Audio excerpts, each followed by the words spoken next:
Hello नमस्कार सत श्री अकाल अस्सलाम वालेकुम। कैसे हैं जनाब? तो साहब, क्या बांग्लादेश की कहानी हमारे पड़ोस नेपाल में एक बार दोहराएगी?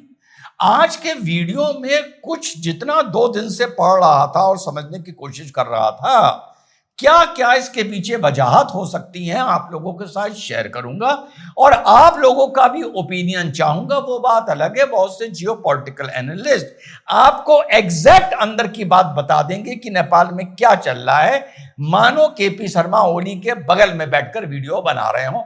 पर मेरी इतनी पहुंच नहीं है, मैं वीडियो लखनऊ में अपने स्टूडियो में बैठ के बना रहा हूं। तो आज के वीडियो में आप लोगों की इनसाइट की भी मुझे जरूरत है। प्रथम दृष्टिया क्या नजर आना शुरू हुआ? आज से 3-4 दिन पहले नजर यह आना शुरू हुआ कि नेपाल की गवर्नमेंट ने कहा कि इतनी सारी सोशल मीडिया साइट्स जो हैं वो हमारी सरकार के साथ करार नहीं कर रही हैं, हमने उनको नोटिस दिया है, वो मानने को तैयार नहीं है, इसलिए हम इन सारी साइट्स को बंद कर रहे हैं। जैसे टिकटॉक बंद नहीं हुई है, वो इसमारे बंद नहीं हुई है क्योंकि सरकार ने कहा कि हमारा इनके साथ करार हो चुका है।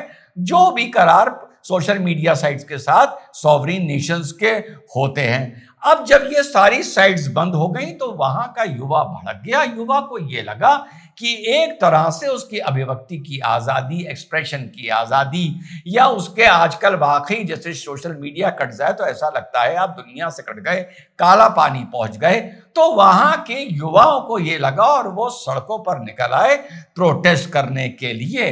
और एक नेपाल की ऑर्गेनाइजेशन एनजीओ हम ही नेपाल करके है, जो बहुत वहां समाज सेवक कार्यों में लगी रहती है, नेशनल ड्यूटी में लगी रहती है, उसने इस प्रोटेस्ट को लीड करना शुरू किया। 2 दिन पहले वहां की गवर्नमेंट ने इस ऑर्डर को रिवोक कर दिया, यानी वापस ले लिया, लेकिन आंदोलन और हिंसा नहीं रुकी। और हिंसा इतनी बढ़ गई कि प्रधानमंत्री, प्राइम मिनिस्टर के घर, एक्स प्राइम मिनिस्टर के घर, मिनिस्टर्स के घर, होटल, इस लेवल तक बात पहुंच गई कि पुलिस को गोली चलानी पड़ी और लगभग 20-25 युवा जिसमें हलाक हो गए और कई घायल हो गए। प्रथम दृष्टिया तो ये चीज समझ में आनी शुरू हुई। उसके बाद ये चीज आनी शुरू हुई कि सोशल मीडिया को जो बैन किया गया है वो नेपाल के युवाओं की आवाज को दबाने के लिए बैन किया गया है, क्योंकि जो नेपाल में भुखमरी, गरीबी, भ्रष्टाचार, अनएम्प्लॉयमेंट फैल रहा था, उसकी लड़ाई सोशल मीडिया पर शुरू हुई थी और लड़ी जा रही थी। और ये लड़ाई किसके खिलाफ लड़ी जा रही थी? ये लड़ाई लड़ी जा रही थी निपो किड्स या निपो बेबीज, आप लोगों ने सुना होगा, जो नेपाल के इस प्रोटेस्ट को फॉलो कर रहे हैं उनके खिलाफ। अब निपो बेबीज एंड नेपोटिज्म से ये वर्ड आया है। निपो किड्स कौन है? ये वो बच्चे हैं जो नेपाल की रूलिंग पार्टीज के रईसजादों के बच्चे हैं, जो विदेश में पढ़ने गए हुए हैं और वहां से ये अपनी महंगी महंगी कार्स, महंगे महंगे कपड़े, अपनी लेविश लाइफस्टाइल, लेविश अपनी पार्टीज की, वहां पर ये टिकटॉक पर अपनी रील्स डालते हैं, जो नेपाल का एक गरीब बच्चा देखता है, जिसके चलते ये आंदोलन भड़का है। अगर आप इसको फॉलो करेंगे तो हैशटैग निपो बेबीज या निपो किड्स आपको नेपाल आंदोलन में देखने के लिए बहुत मिलेगा। मूलतः यह है कि ये लड़ाई है, इसका एक दूसरा पहलू है। अब तीसरा पहलू यह है कि 2008 में जब नेपाल में मोनार्की थी, उसके बाद मोनार्की हटी और वहां पर तथाकथित लोकतंत्र आ गया। और लोकतंत्र ऐसा आया कि अभी तक वहां पर 17 साल में लगभग 15 सरकारें वहां पर बन चुकी है। और जो भी सरकार में शामिल होता है, सम्मिलित होता है, वो वहां पर लूट मचानी शुरू कर देता है। केपी शर्मा ओली, जिनकी खबर आ रही है कि उन्होंने इस्तीफा दे दिया है, होम मिनिस्टर ने भी इस्तीफा दे दिया था, ये तीसरी बार वहां के प्राइम मिनिस्टर बने हैं। तो वहां का लोकतंत्र का यह हाल है और अभी भी कोलिशन गवर्नमेंट वहां पर चल रही है। अब यहां से दूसरा जियोपॉलिटिक्स का ट्विस्ट आना शुरू होता है। जैसे बांग्लादेश में हुआ था, बात बड़ी साधारण शुरू हुई थी, हाई कोर्ट का ऑर्डर वापस ले लिया गया था, गवर्नमेंट ने उसको रिडंडेंट कर दिया था, लेकिन फिर भी आंदोलन नहीं रुके, फिर गोली चली, फिर क्या क्या हुआ, किसका इन्वॉल्वमेंट था, क्या क्या सामने आया। अब नेपाल इस टाइम जो चीज पढ़ने में पता चल रही है साथियों, ये सैंडविच हो रहा है। ये सैंडविच हो रहा है चाइनीज इंटरेस्ट के साथ। कहीं ना कहीं नेपाल में भारत का भी इंटरेस्ट है, और कहीं ना कहीं अब ये बात आ रही है कि इसमें अमेरिका ने भी इंटरेस्ट लिया है, जिसके चलते ये उथल पुथल नेपाल में मचनी शुरू हुई है। नेपाल से भारत के रिश्तों में जो खटास आई वो 2015 और 16 के बाद आई। इस देश में 8 बार तो संविधान लिखा जा चुका है, तो जो संविधान लिखा गया उसमें मदेशी जो हैं, जो मूलतः भारतीय माने जाते हैं, उनके अधिकारों का हनन किया गया। तो उसमें जब भारत ने प्रोटेस्ट किया तो नेपाल ने यह कहा कि हम अपना संविधान अपने हिसाब से लिखेंगे, जिसके चलते भारत ने करीबन 7-8 महीने का एक ब्लॉकेड किया था। और वो ब्लॉकेड नेपाल के अर्थक्वेक के बाद हुआ था। तो वहां से नेपाल में थोड़े से उस टाइम में एंटी इंडिया सेंटिमेंट्स वहां पर थोड़े से उग्र हो गए।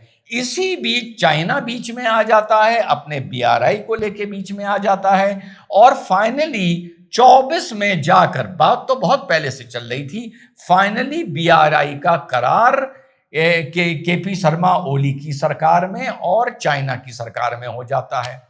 अब केपी शर्मा अभी गए हुए थे नेपाल चाइना, और वहां से लौट के उनको भारत भी आना था, लेकिन वहां पे जो कोलिशन गवर्नमेंट है उसमें कम्युनिस्ट भी हैं और नेपाल कांग्रेस भी है, लेकिन ज्यादा जो सीट्स हैं वो नेपाल कांग्रेस की हैं। मूलतः जो कम्युनिस्ट हैं वो चाइना के फेवर में माने जाते हैं, और जो मूलतः नेपाली कांग्रेस जो है वो जो है भारत के पक्ष में उनका रुझान रहता है।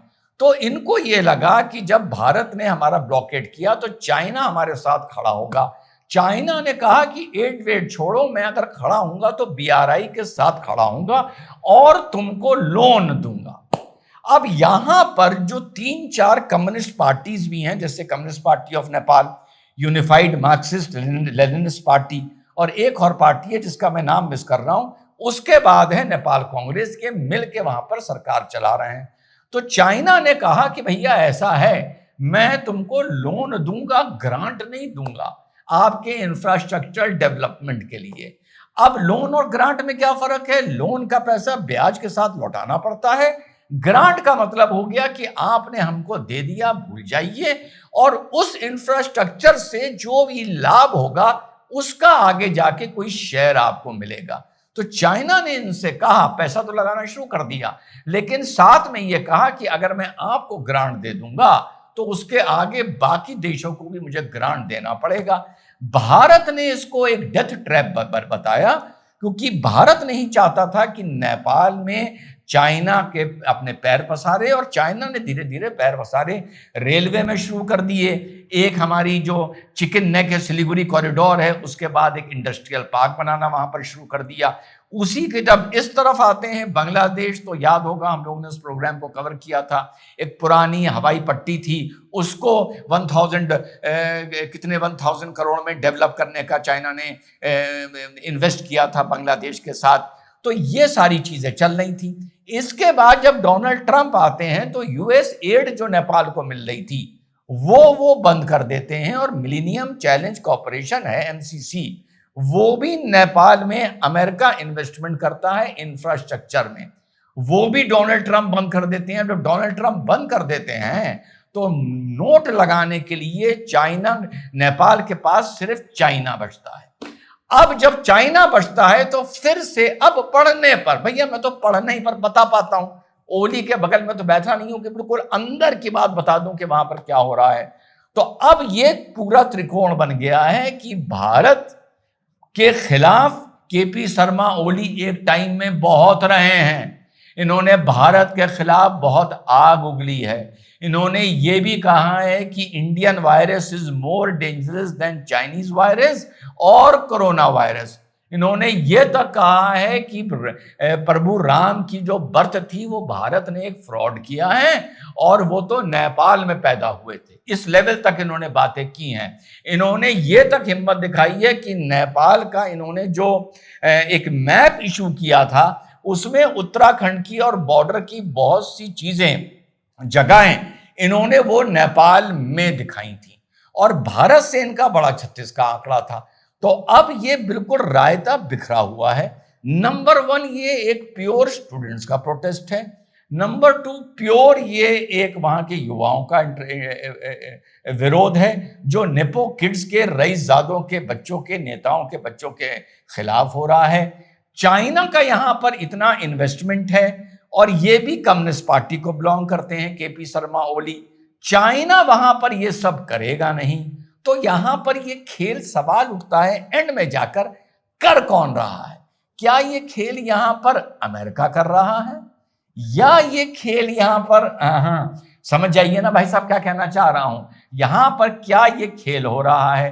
क्योंकि ये भी माना जा सकता है कि भारत चाहेगा कि वहां पे नेपाल कांग्रेस की एक सरकार बन जाए जिसमें नेपाली कांग्रेस की जो पार्टी है उसका हेड हो।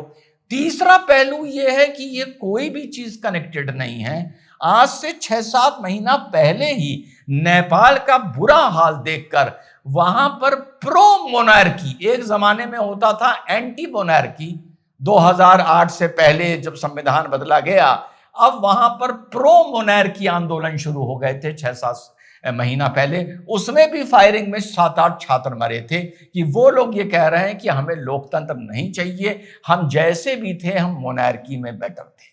तो कई इसके न्यूएंसेस हैं, कई इसके पहलू हैं कि यहां पर ये कर कौन रहा है। इतना लगभग तय है कि केपी शर्मा ओली को देखते हुए जितना रुझान इनका नेपाल की तरफ था, शपथ लेने के बाद ये भारत नहीं आए, सबसे पहले नेपाल गए। नेपाल जाके भी इन्होंने भारत के खिलाफ बड़ी आग उगली थी। तो नेपाल का इस टाइम भारत के खिलाफ आग उगली थी।